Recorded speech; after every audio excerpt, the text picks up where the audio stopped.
Let's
pray.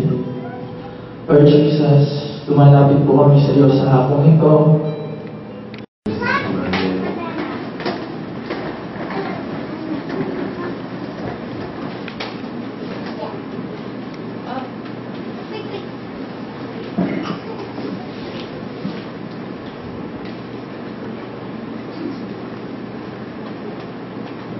May sa akin si Sir Charing kanina. Pasensya na rin. Ngayon lang ako nakapagtapos ng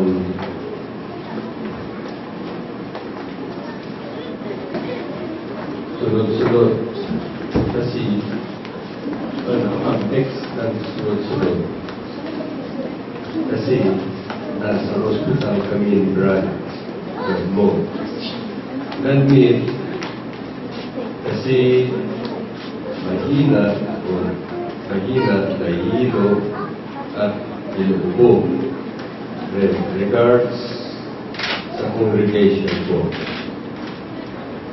So, let's bring all of this to the Lord in prayer at lahat ng mga kasama ng mga namin niyo, kaibigan niyo sa ating Panginoon sa Kristo. Tayo lahat ay tumayo.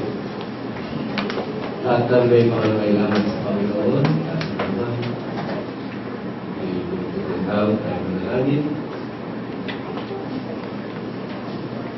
Tunay po, Lord Jesus, na ikaw po ang aming handlungan, ikaw po ang aming kublihan, ikaw po ang aming taguan sa lahat ng pwersa ng sanlibutan na ito na gustong manira, gustong magwasak, gustong pumigil sa aming pagkatamasa ng lubusan ang iyong lubos na pagpapala. Tunay po, Panginoon, na you are our high tower. Thank you, Lord, for setting our feet upon the rock that is higher than us. And we just praise you, Lord, because with you, you are always ready to deliver us from the snare of the fowler, or from the deadly pestilence.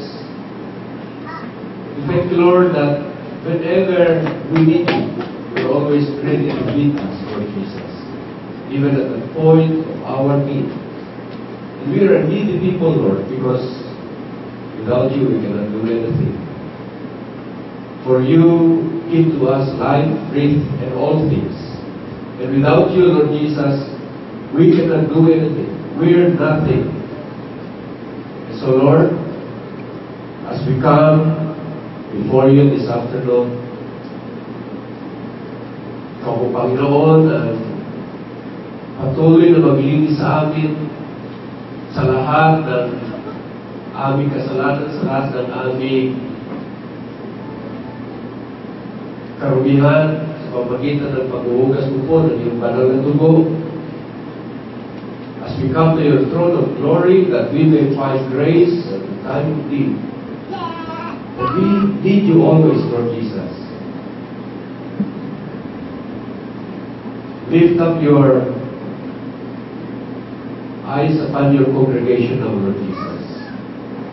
We've raised our hands to manifest our need for your miracle working power upon each and every one of us, upon each and every family that is represented here, upon each and every need of your people, Lord Jesus. For you are a faithful God, and you will never leave us nor forsake us. And you always listen to our cries, our call upon your name. And you said, Lord, that whosoever shall call upon your name shall be saved. And for this reason, Lord Jesus, we bring all these prayer requests before your throne of mercy. Kaya ngayon, Panginoon, iyon ang po, Panginoon, ang iyong sa pagpalang kamay sa bawat isa sa amin, Panginoon. Kahit wala rito, Panginoon, kagaya ng aming kapatiran na si Bishop Capros. Panginoon, amin siyang pinagkakatiwala sa iyo. Hindi namin alam kung anong kanalagay niya. Subalit, alam namin, Panginoon, that whosoever we entrust to you, you're able to keep him even unto the day of judgment, Lord Jesus.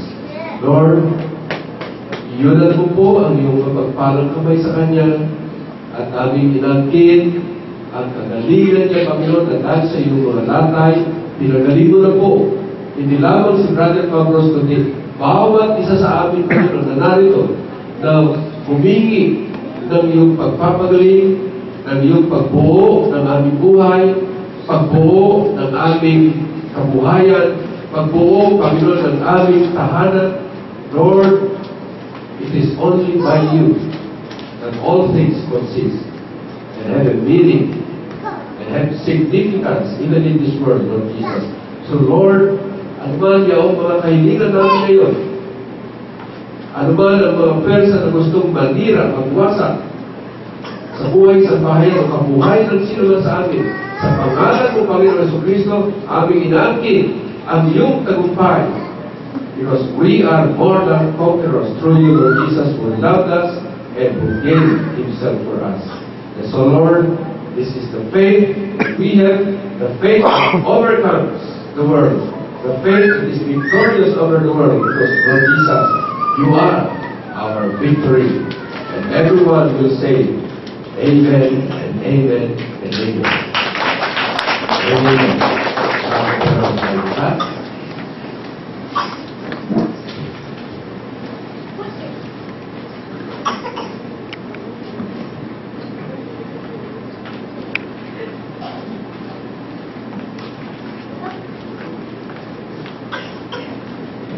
Please open your Bibles with me. Ating buksan ang ating mga banal na kasulatan dito sa Matthew chapter 24.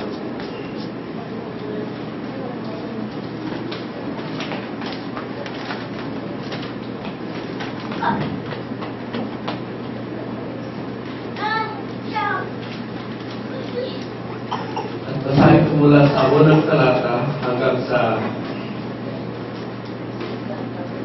10 talata.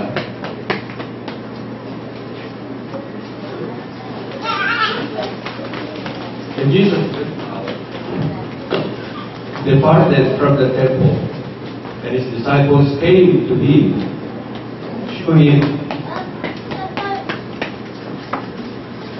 to shew him the buildings of the temple. And Jesus said unto them, See ye not all these things? Verily I say unto you, there shall not be left here one stone upon another, that shall not be thrown down. Ito ay nangyari noong 70 AD, noong si Tito ay kasama niya yung mga Roman soldiers ay pinasok nila itong Jerusalem. And they devastated the whole city. They ravaged the whole city. And they brought it down to the ground.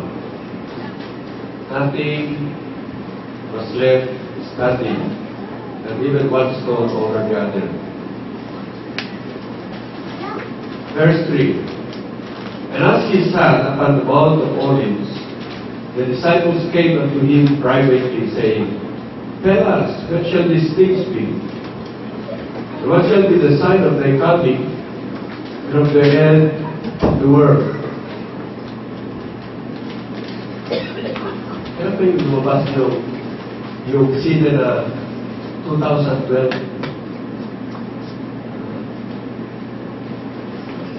Salamat na sa pagpapagiging sa inyo sa scene. Pero kung meron pinalabas na movie, 2012, na ayon daw sa Mayan calendar, ay ito na yung 2012, ito yung pagkagunaw ng sanlibutan. Kung ikaw ay hindi mo alam yung mga Bible prophecy, baka kasama ka yung mga iba na takot na una yung mga pag dumating mga ganyan na prophecy ay yung mga nagtatago doon sa Tagaytay, no? Nagpupunta sila doon ng kanilang cave. Doon sila nagtatago.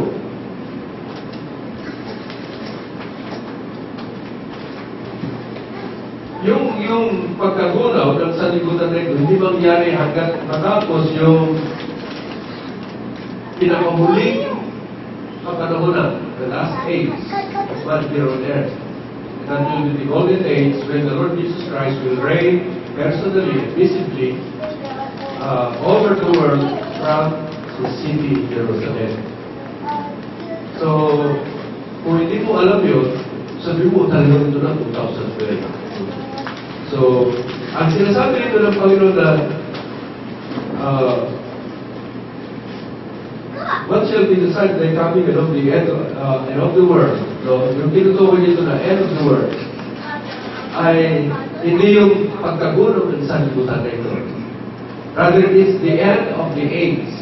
Ano yun? Yung age na ating kinalalagyan ngayon, the age when the end of the age is the church, the New Testament church, when the Lord Jesus Christ will come to rapture, to come for His saints, and rapture them first, yung mga patay, bubuhayin ng Panginoon yung kanilang katawan, sasanin yung kanilang kaluluwa, yung sa katawan na yun. At tayo mga buhay ay we will be taken up with them to the air to meet with the Lord forever. 1 Thessalonians chapter 4, 16 to 18. For the Lord Himself shall descend with a shout, with the trump of God, with the shout of the archangel, and the dead in Christ shall rise first, and we who are alive and remain shall be caught up with them in the air, and so we shall meet with the Lord in the air, and we will be with Him forever. So, yan yung rapture. Yan yung tinutukoy dito ng katapusan ng kapanahunan, no? Kapanahunan, itong panahon ng Iglesia ng Panginoon. Iglesia, tinutukoy ito na church. Hindi yan yung Iglesia dito sa Commonwealth.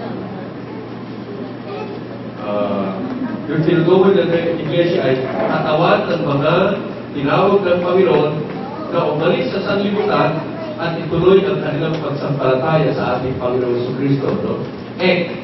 Out of, Klesis, tinawag na lumabas sa sanlibutan, tinawag na kumalas sa sanlibutan, tinawag na kumalas sa bisyo, tinawag na pumala sa kasalanan at igapos ang sarili kay Jesus.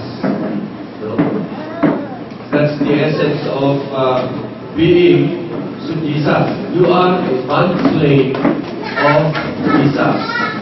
Dahil bawat sa atin may pagkakagapos. No? May pagkakagapos. May nakagapos sa kapit. May nakagapos sa manyo. May nakagapos kapos sa kabayo. May nakagapos sa loto. No? May nakagapos o nakatalit sa itinali. Oh. Alam niyo, nakatalit sa itinali. Tandang. Yun. Kakalas ka dyan. Ngayon, igagapos mo ang iyong sarili kay Jesus. Dahil na tayo yung pagkakagapos. No? Na tayo may commitment. Kaya lang, anong commitment mo? Commitment mo na kumiwalay kay Jesus, commitment mo na ilapit mo ang buhay mo kay Jesus. Okay, so, ikaw ay tinawag na umalis sa sanlibutan, talaga mong yung buhay sa Panginoon. Yan yung Ecclesia. No? And the invitation of the Lord Jesus Christ is open up to now. Hanggat hindi pa isinasara yung opening na yan, na tayo malayang talaga umalis sa sanlibutan, sumakay sa taong ng kaligtasan na walang iba kundi ang ating Panginoon sa Kristo. Kagaya ng panahon ni Luna, ang mga tao ay nagiinuman, nagkakainan, pinapakasal at nagpapakasal, no? Walang mga kasabadoon, no? Kumain, inom lang ang kasabadoon, di ba lang inom ng alak, no? Walang kasama, kumain, inom. Pero anong kasama na ikaw ay pakasal o makasal? Wala. Pero problema nila ng panahon ni Noe, they have totally forgotten the Lord Jesus Christ. So, wala silang nakaka-atensyon sa Panginoon. That they went through their daily life. Araw-araw. They never had the Lord Jesus Christ in their mind. Hanggang isinara ni Noe yung taon at dumating ang baha at lahat na nadulog sa pagkat yung panahon na yun, ang mga tao ay napakasama na ang kanilang kaisipan, yung the imagination of their hearts was only towards wickedness. So, yan yung sabi ng Panginoon, yung pagdating ng Panginoon sa Kristo ay kagaya ng mga araw ni Noe. They would be oblivious to the Lord Jesus Christ. They would go through their lives daily as if there's no God in their lives. Kaya tingnan nyo ngayon, maraming natin sa post, no? Happy.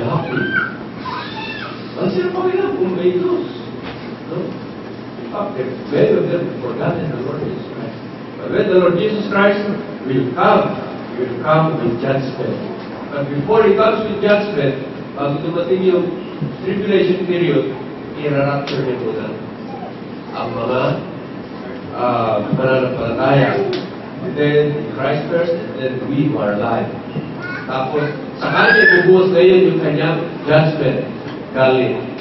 For if the Lord Jesus Christ came first to save the world, He's coming again to judge the world. At the time, the invitation of the Lord Jesus Christ for salvation is open to everyone. Hanggang biglang dumating na lang ang Panginoon, we wouldn't know.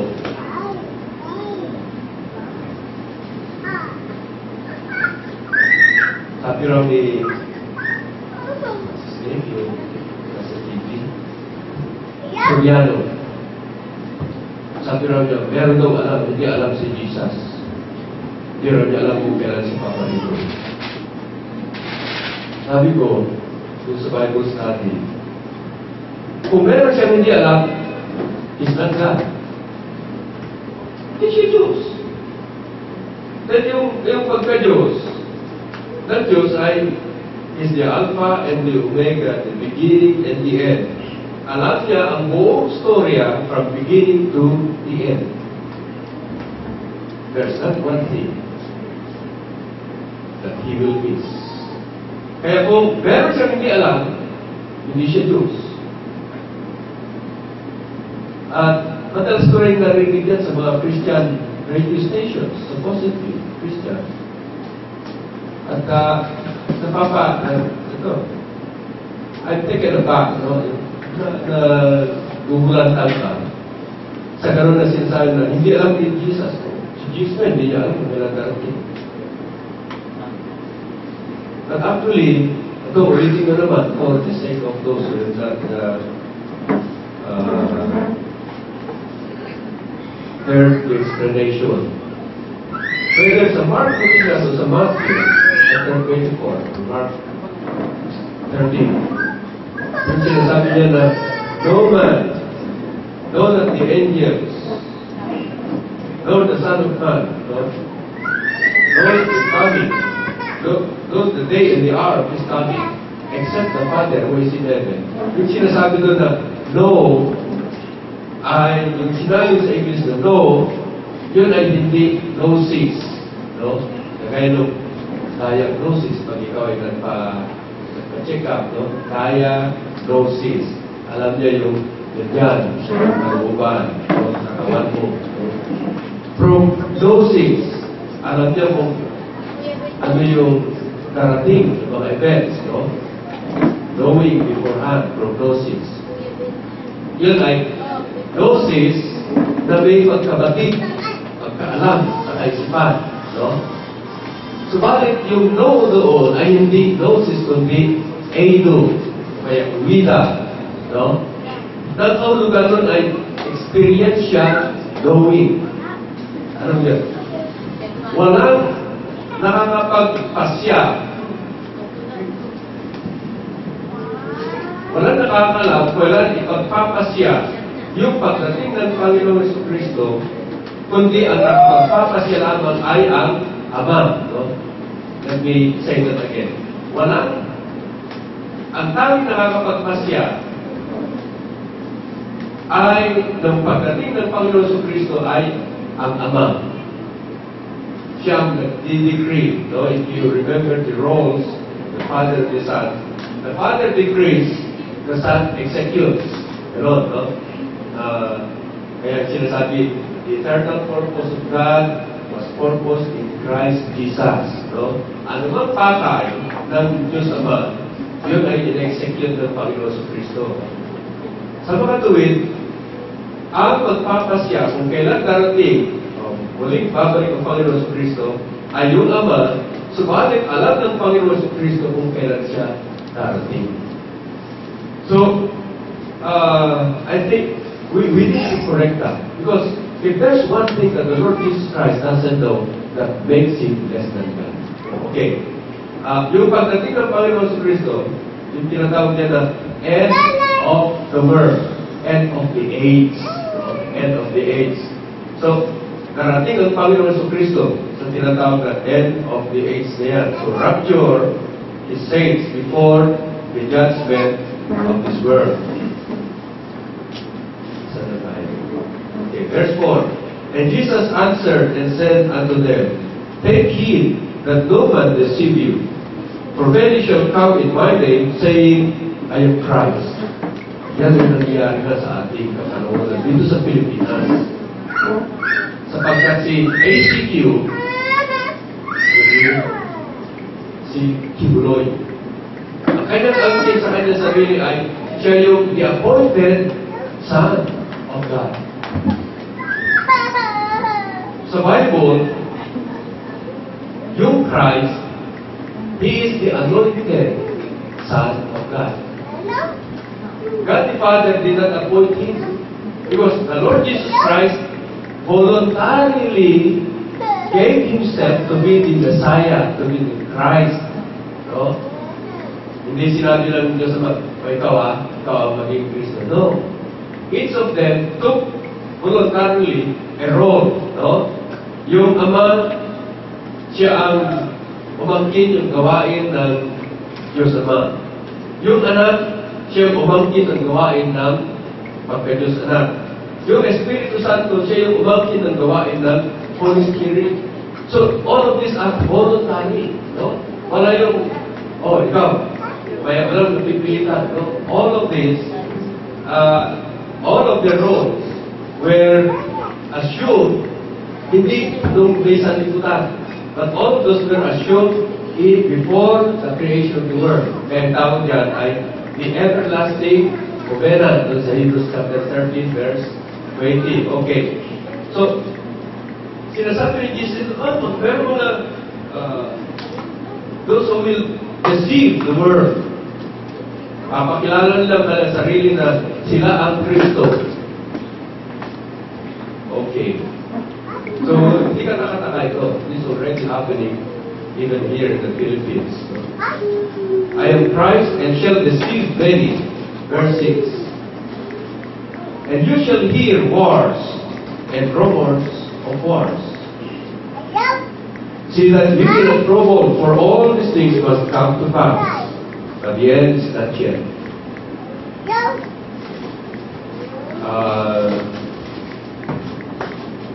Ang Panginoon si Kristo sa Book of Revelation nagbigay ng kapahayagan doon, no?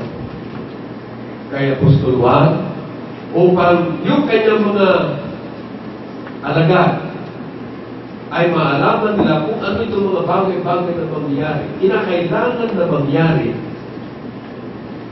sa huling mga araw. No? The revelation of Jesus Christ is God gave unto Him to show unto His servants things which must shortly come to pass. Malapit na.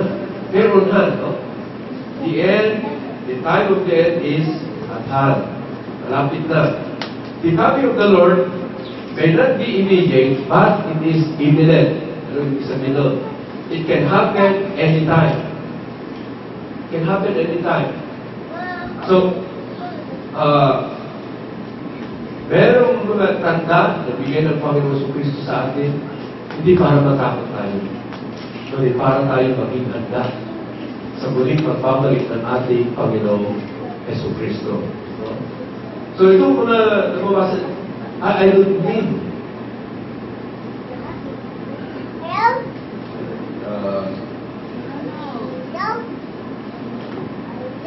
I don't mean to scare you.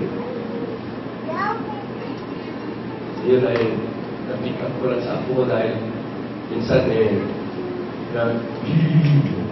sabi ko sa kanya, I'm afraid. Daddy, no, you're scared. So, kinukuray ko mga sabihin ko sa mga English na mga bata. I don't mean to scare you. I mean to prepare you for the coming of our Lord Jesus Christ, who is coming anytime from now. Maybe even before we close this worship service, baka dumating. So, are we ready to meet the Lord in the end? Lagi natin isipin yun. The Lord may come today. The Lord may come today. The Lord may come today.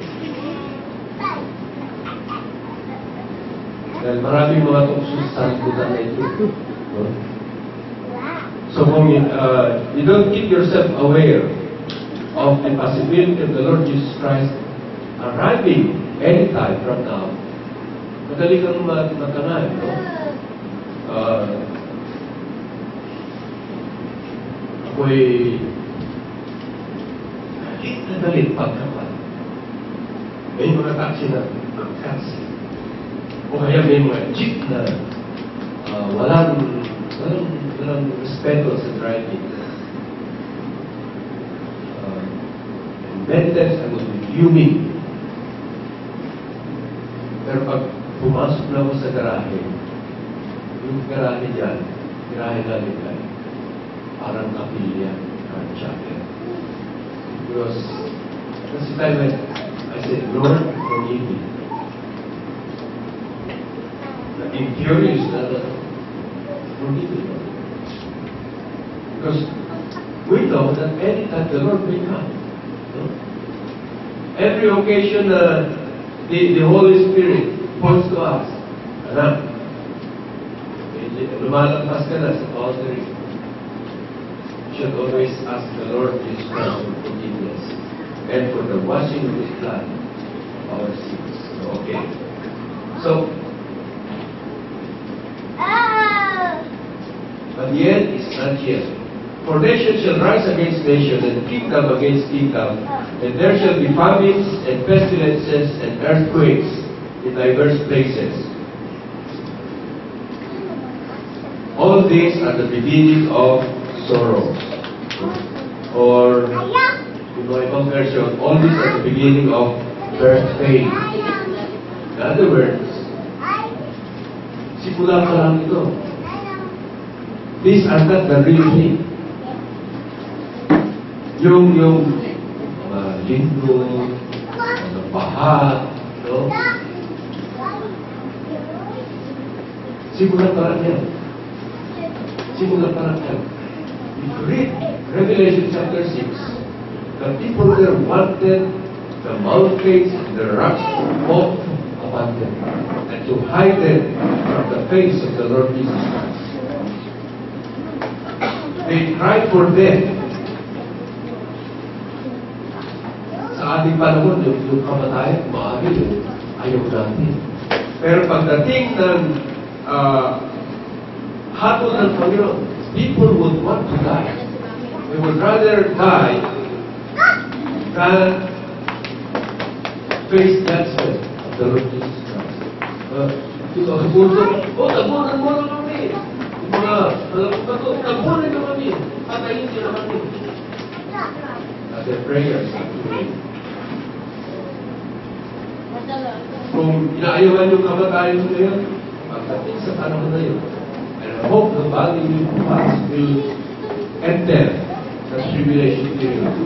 Pag ikaw pumasok doon, you would rather die than to face judgment. It's terrible to fall in the hands of a righteous man. So, ngayon, hindi ka dapat papunta roon kung ikaw ay ma-rapture ng Panginoon. All these are just the beginning of sorrows.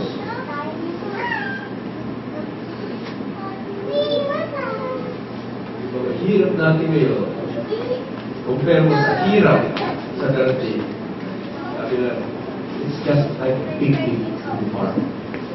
Mga hirap na yan. Kung kumpara mo sa hirap sa darating. Verse 9, then shall they deliver you up to be afflicted, and shall kill you, and you shall be hated of all nations for my name's sake. Good morning. And you shall be hated of all nations for my name's sake. Ang Panginoon Jesucristo ay kanyang dinidivide ang sangkatauhan, no? Believer and non-believer. Yung mga believer sa Panginoon Jesucristo, kapupuutan ng mga hindi nagtatalaga ng kanilang buhay sa Panginoon Jesucristo. When the Lord divides humankind, it's very sharp, no?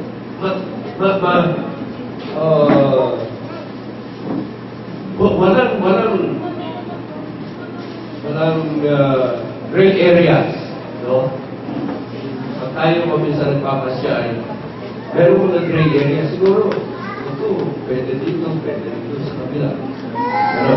Pero pag ang Panginoon Jesucristo ang naghati ng sangkatawan, it's very sharp. Yung pansinin na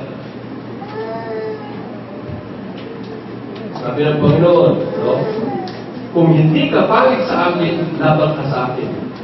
Walang pet-sitter, no? Walang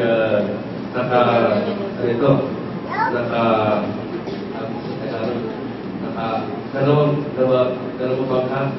Lumamang ka. Lumamang ka sa dalawang ilog. Walang bangka. Namalo ka sa dalawang ilog. No? Walang ganon. No? Very sharp. It's either you are the son of God or you are the son of the devil. No? John 1:12 o kaya John 8:44 ka. Very sharp. No? Dahil the word of God is very sharp. Di ba? So the word of God is buhay na buhay. Makapangyarihan. At matalim na dalawang talim ng tabak. No? Sharper than a double-edged sword. So, when you wield the word of God, be careful. And yung pastor, pagka nagsasermon, nagtatapak na ganyan, pakain natin dito, pagtuloy niya, tamaan din siya. And that's the reason why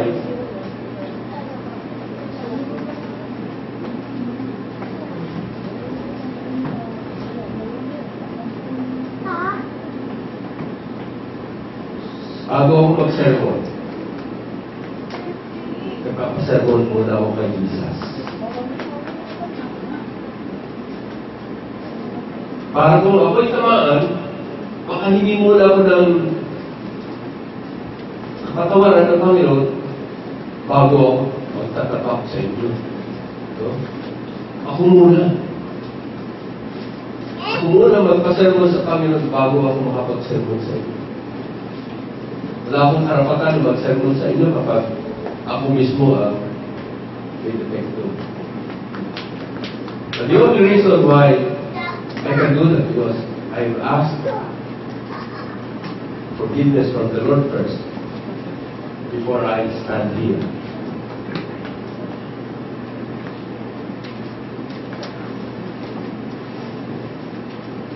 Kung gusto kong prepare ng sermon ay 2 o'clock, 3 o'clock. Yung ako nung mag-isa. Para walang nakakita sa akin.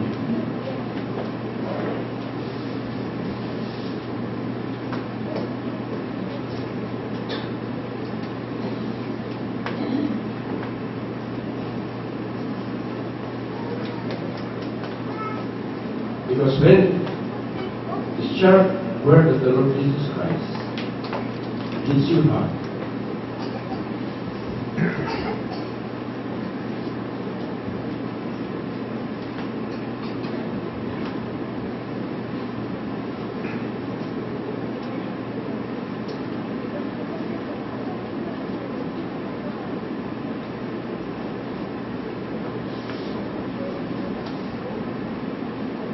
papayin ka.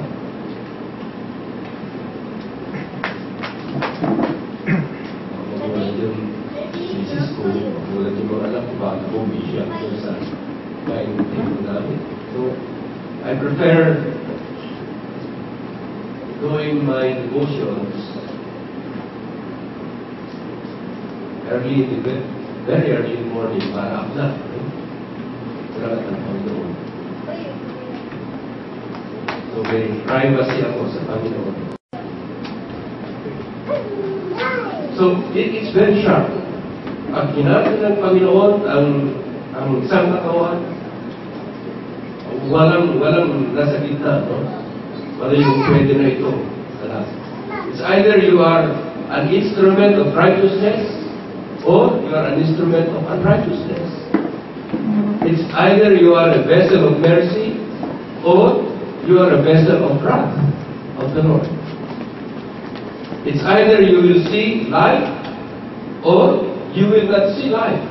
And the wrath of God abide in you. So, ganun kahapon eh.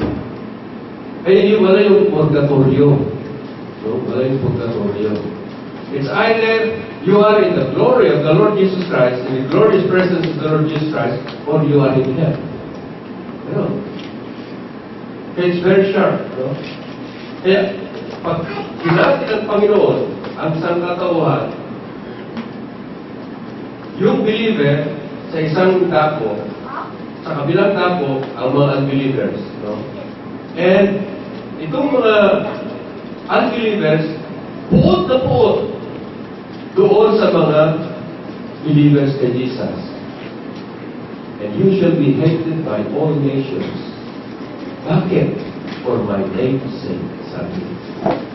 Dahil sa pangalan ng Panginoon Jesucristo. Kung makinig ka ngayon sa TV, kung makinig ka ngayon sa mga radyo, ang marinig mo ay, ang bait ni God. Ang bait ni God. Talagang makapangyarihan ang Diyos. Very, very seldom do I hear the name of Jesus. Pagka gan-gan lang sasabihin natin, meron kapayapaan. Dahil yung mga Muslim, yung mga Buddhist, yung mga Mormons, kung ganyan ang terminology natin, magkakaintindihan, peaceful tayo lahat. Walang away. Walang away. Ang bait ng Diyos. Sabihin din ng mga Muslim, bait talaga ng Diyos. Parang away. But once you say, ang bait ni Jesus, dyan na kayo mag-aaway. No? Hindi na papayag ang mga Muslim. Yung mga Jehovah's Witness naman, hindi papayag yan. Dahil si Jesus balik na Diyos. Hindi papayag ang mga Mormons. Dahil si Jesus ay kapatid lang ni Satanas. So, ano yung dahilan bakit galit na galit ang mga hindi sumasampalataya kay Jesus? Bakit sila galit sa pangalan ni Jesus? Meron sinasabi sa Acts chapter 4 verse 12. Dapat alam na ito. Sa kanino bang iba, nakapera na lang. Sa kanino bang iba ay walang kaligtasan? Nakapera na lahat. Sapagkat walang pangalan na ibigay sa atin sa silong ng langit na sukat natin ikaligtasan. Ang pangalan na tinutukoy doon ay pangalan ng Panginoon Jesucristo. In other words, there is exclusivity of salvation in the name of the Lord Jesus Christ. Wala nang iba. No? Sa kanino bang iba ay walang kaligtasan. Sibat sa pangalan ng Panginoon Jesucristo. Diyan ngayon, maraming mga galit. Dahil tatayuan natin, walang ibang kaligtasan kundi si Jesus. Yahweh Shua, Yehoshua. No? Ang Panginoon ang kaligtasan. At ang Panginoon, thou shalt call his name Jesus, for he shall save his people from their sins. Itatayo natin yan. Maraming mga galit sa atin. And many other religious organizations, even here in the Philippines, they have been mistaken in calling us oneness. Modify the oneness dyan. Sasabihin nila, modify the oneness. No? Subukan nyo isurvey ang lahat ng mga pananampalataya. Yung mga nag-aki ay nagbibintang sa atin na modified oneness. Pa-explain mo sa kanila kung anong Trinity, they cannot explain what is Trinity. They cannot explain why we are serving, why we are worshiping, why we are bowing down on only one thing. According to the Bible. Only one thing, si Jesus. Wala na Diyos. Dahil sa kanila, ang daming mga yung mga iba, napuluhod na sa kulto. Yung mga iba, tumatawag na sa pangalan ni Mama Mary. Yung mga iba, Jesus is the healer. Sasabihin nila. Pero pagka Sila'y manalangin na, Father, heal us. Heal this nation. Nasaan ang consistency? Kaya, yan, sabi ni Jesus, all nations shall hate you because of my name's sake. The exclusivity of salvation in the name of the Lord Jesus Christ. Ano ba yung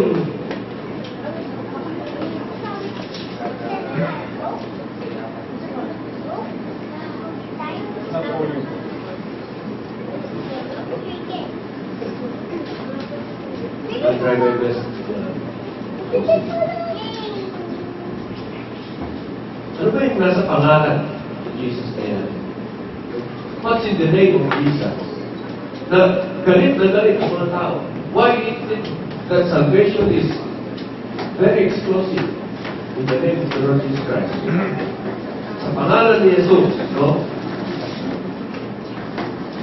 Pagsampalataya mo sa Kanya, magkakaroon ka ng buhay na walang hanggan sa pangalan ni Jesus. Sabi ni John, no? I'm writing this to you to believe on the name of the Son of God, that you may know that you have eternal life, and that you may believe in the name of the Son of God. Yung sabi ng mga pare, hindi mo natin malalaman kung tayo nga ba ay ligtas hanggang hindi tayo harap sa Panginoon. The problem is that their salvation is based on good works. Good works. Good works. How much of good works are we supposed to do in order to be saved? Yan ang hindi nila alam. Pero sinasabi sa Bible, we are not saved by works. No? You, by grace are ye saved. No? By faith. Ang ating kaligtasan ay sa pagsampalataya sa Panginoon Kristo. Hindi natin kagawaan. Ito ay regalo. It is a gift of God. Not by works, lest anyone should boast. So, yung mga Katoliko, dahil ang kanilang salvation ay faith plus works. Hindi nila malaman kung hanggang gaano kasapat ang good works para ikaw ay maligtas. Kaya minsan na, you never know until you face. Not face to face with the Lord Jesus Christ. Pero dito, sa banal na kasulatan, when we commit our all to the Lord Jesus Christ, we know, alam natin na tayo ay ligtas, no? So, sabi ni Apostle John, I'm writing to you who believe on the name of the Son of God, that you may know that you have everlasting life, and that you may believe in the name of the Son of God. Okay. So, ano yung nasa pangalan ng Panginoon Kristo? Pagsampalataya mo, ikaw ay may buhay na walang hanggan. Pangalawa, ano ba yung pangalan ng Panginoon Kristo na yan? Ang Panginoon Kristo, siya yung Diyos Anak, na nandun sa kanyang kalwalhatiya. Iniwan niya yun, siya ay nagpakumbaba, nagkatawang tao, daladala niya yung kanyang katawang tao para pumunta rito sa sanlibutan na ito upang maging alipin sa pagsunod ng kalooban ng Diyos, pautusan ng Diyos, na siya yaong kordero na ihahain doon sa krus para bayaran niya ang kasalanan ng buong sanlibutan. At sa kanilang pagsampalataya sa Panginoon Kristo, sila ay bayad ng kanilang kasalanan. Sa mga binawi ng Panginoon Kristo ang kasalanan ng sanlibutan. Kaya ngayon, dahil sa ginawa ng Panginoon Kristo na yan, no, na siya ay sumunod sa kalooban ng Diyos Ama na mailigtas ang buong sanlibutan kahit doon sa kamatayan. Sabi yan, wherefore God has highly exalted Him and given Him a name that is above every other name, that at the name of Jesus every knee, no? Lahat ng tuhod, saan mang dako, sa langit, sa lupa, o sa impyerno, lahat ng tuhod ay lulubog. Sa bawat Labi ay magsasabi na siya'y Panginoon sa ikalulwalhati ng Diyos Ama. Okay. So, ano yung nandiyan sa pangalan niya? Yan yung pangalan na mataas sa lahat ng mga pangalan. Mataas sa lahat ng mga pangalan. Dahil karapat-dapat ang Panginoon kung bigyan ng pangalan na mataas sa lahat ng mga pangalan. Dahil sa kanyang ginawa na ibinaba niya ang kanyang sarili hanggang sa ating kalalagayan. Sa kaabahan ng pagkatao dahil nahulog sa pagkakasala. Ibinaba niya mula sa kanyang kalwalantiya, no? Siya'y naparito sa sanlibutan na nakapagkatawang tao. He assumed humanity for each and every one of us. He, when you know sin, was made sin for us, that we might be made the righteousness of God in Him. Siya ang naging umaga ng ating kasalanan para tayo sa ating pagsampalataya sa Kanya ay may bilang matuwid sa mata ng Diyos. Because ang ating isinuot na katwiran ay hindi na yung ating pagmamagandang kinalaman. Mabubuting mga gawa, not our good works, but the righteousness of the Lord Jesus Christ. No? Though being in the form of God, He considered not robbery to be equal with God, but made Himself of no reputation, and took upon Himself the form of a servant, no? And was made in the likeness of man. And being found in fashion as man, He became obedient unto death, even death upon the cross. Therefore God has highly exalted Him and given Him a name that is above every other name, and at the name of Jesus, every knee shall bow. Si Satanas luluhod. Kung ayaw ni Satanas lumuhod ngayon, luluhod niyo. Surely as I stand before you, a day is coming, Satan will bow before the Lord Jesus Christ.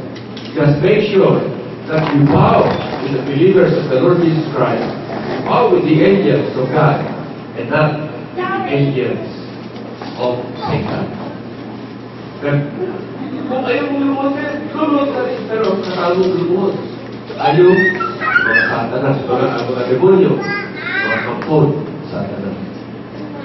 Kaya kinakailan, ngayon pa lang, iluhod mo na, iluhod mo na Jesus. So, ano yung pangalan na yan? Pagsampalataya sa pangalan yan, may buhay ka pala yan.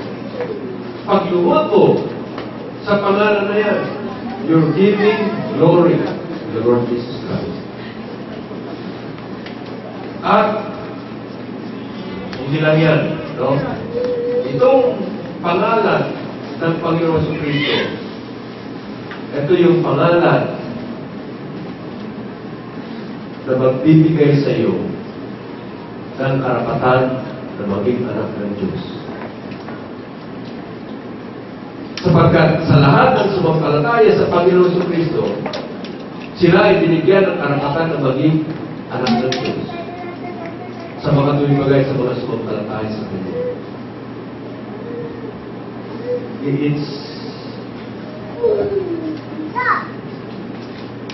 I didn't notice yung I'll try to finish this next Sunday. Pero, isa lamang na ating dapat pansin. Itong pangalan ng Panginoon sa Kristo, marami tayong pakinabang. May pakinabang na ikaw ay pangalan ng Panginoon sa Kristo, may wala ka na sa kanila. Dahil sa lahat ng sumasampalataya sa kanyang pangalan, hindi na sila nahatulan. No? Whosoever believes in Him is not condemned. But whosoever does not believe in Him is condemned already because they do not believe in the name of the only begotten Son of God. So therefore, if anyone is in Christ, therefore now there is now no condemnation to them who are in Christ Jesus, who walk not after the flesh but after the Spirit. Wala nang condemnation. Pangalawa, Pag ikaw ay sumampalataya sa pangalan ng Panginoon Kristo, meron ka ng buhay na walang hanggan. Pag ikaw ay sumampalataya sa pangalan ng Panginoon Kristo, meron ka ng karapatan na maging anak ng Diyos. So you're no longer a child of the devil, but you are a son of God. So kung sumahin mo ang lahat ng ito, no? Ang laking pakinabang natin sa pangalan ng Panginoon Kristo. But the requirement is that we should commit our all to the Lord Jesus Christ. I'll try to get back on this.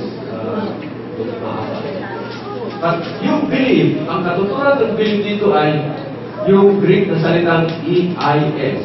So, pronunciation is eyes. So, ang kahulugan nito, yung believe, no? Ang kahulugan nito ay ituloy mo. Ituloy mo. No? Ituloy mo ang iyong pagsampalataya sa Panginoong Kristo. Isa lamang ang object ng faith mo, ang Panginoong Kristo. At sa Kanya mo lamang itutuloy. No? Sa Kanya mo lamang itutuloy.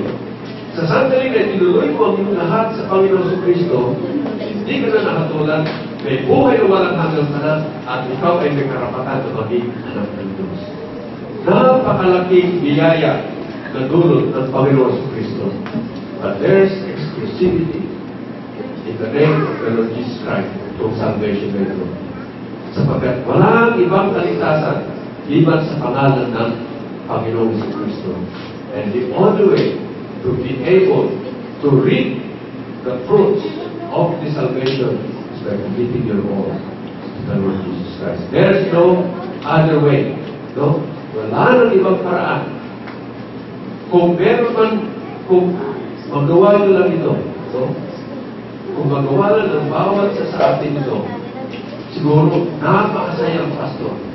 Dahil alam niya na yaong kanyang pinapangaralan na talaga ng kanilang lahat sa Panginoon Kristo ay merong iyak na kaligtasan at buhay na walang hanggan sa ating Panginoon Kristo.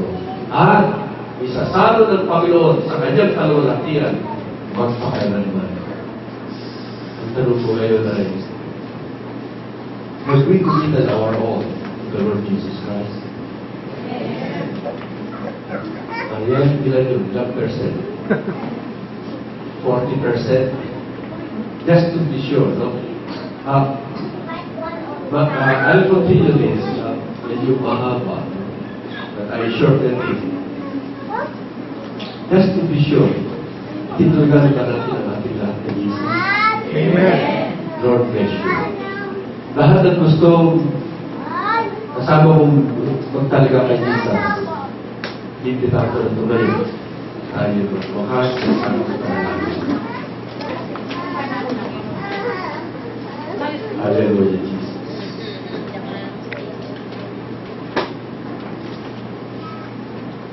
Panginoong Jesucristo, kami po ay nakatayo sa iyong paanan ngayon, sa iyong trono.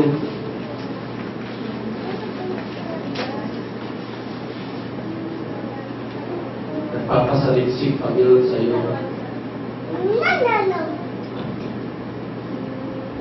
We ask you, Lord, to search us, know our hearts, know our thoughts. If we really have committed our all to you,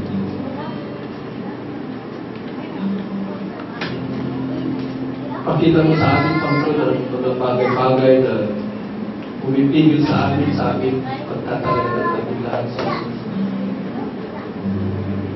Nothing in this world should be able to keep us from committing our all to you. Sapagkat, Panginoon, kapag itinalaga namin, pinagkatiwala namin ang ating lahat sa iyo, sinabi mo, Panginoon, na kaya mo pakainatan ang lahat ng mga ito. That's the reason why, Lord, we are keeping nothing from you. Because we want you to be the one to give us the security for everything that we have committed unto you.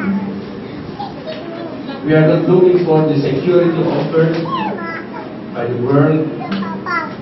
No guarantee of this world can ever take the place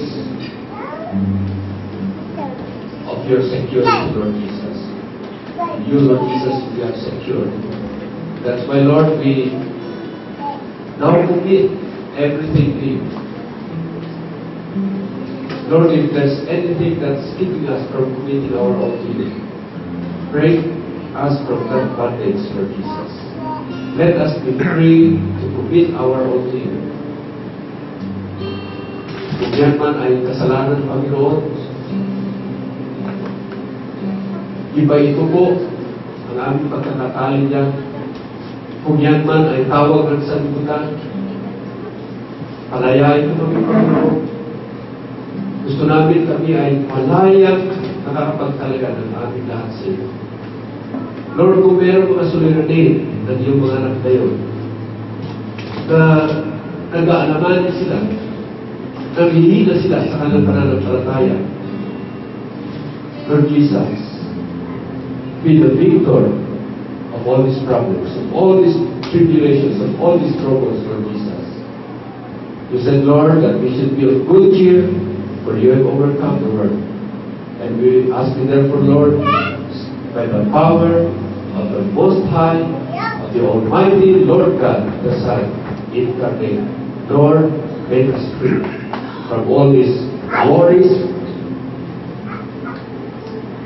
Alisin mo po ang lahat ng pagkapalisan, pagkagulumihanan namin, Panginoon. Ikaw po ang magbigay ng solusyon, pagtasan ng mga suliranin na ito, upang wala pong balakid, wala pong anumang pumipigil sa atin, upang tumuloy kami ng lubusan at agaran sa iyo, Panginoon sa Kristo. And as we commit our all to you, manifest your presence, your power, your love, your grace, on each and every one of us, Lord Jesus. Na wala pong makita sa aming mga buhay kundi ikaw, Panginoon sa Kristo. That we may be able to preach with our lives. That they may see the Jesus in our lives. And that we can truly say with Paul, that I, but Christ, lives in me. And the life that I live in the flesh, I live by the faith of the Son of God, who loved me and gave Himself for me. Kaya ngayon, Panginoon, umiral ka po sa buhay namin. Ikaw po ang manaig sa aming mga buhay. Ikaw po ang kumontrol sa aming mga buhay, Panginoon. At lumayan mo kami, gabayan at subaybayan sa bawat saglit ng aming buhay, Panginoon. Upang kami ay mapagtagumpayan namin ang sanlibutan na ito at makapabuhay kami ng may kabanalan, ng may katwiran, may kalinisan sa iyong mga mata, Panginoon Diyos. Ito ang aming kalangin, Panginoon, na ikaw na po ang maging katuparan din ng lahat ng pinakamaganda para sa bawat isa sa atin. Sa pangalan mo po, Panginoon Kristo. Amen.